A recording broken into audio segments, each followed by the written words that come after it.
Zile iftari kwa mujibu wa Uislamu sio halali.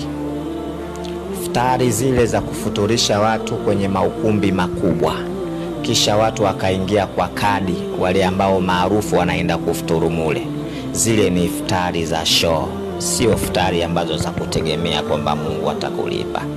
Kwa sababu tukisema neno iftari ni kile chakula cha kwanza kinachoingia katika mdomo wako baada ya kufunga, na Mtume akatuhusia anayefunga akitaka kufuturu, sharti la kwanza apate tende, kama akikosa tende apate maji ya kunywa, kwa sababu mwili unakuwa umepoteza vitu fulani, vinatakiwa vitu vitamu kidogo ili kurudisha ule mwili kuwa sawa.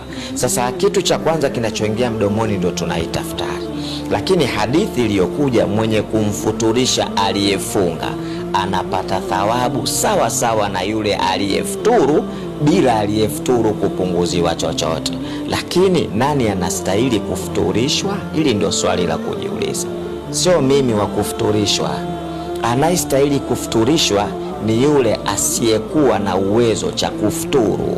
Ndiyo maana ya iftari, tuwape watu ambao hawana uwezo wa kufuturu, ili mradi na wao wapate cha kufuturu, sawa sawa na ile zakatul fitri.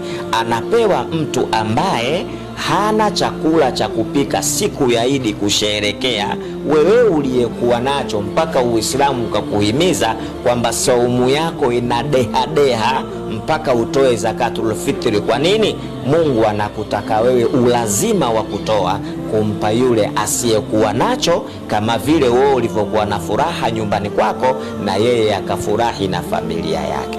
Sasa ukichukua iftari ukipeleka katika ukumbi wenyewe unalipiwa karibia milioni 50, mapambo ndani umepamba ya milioni 20, chakula chenyewe kinafika milioni 30.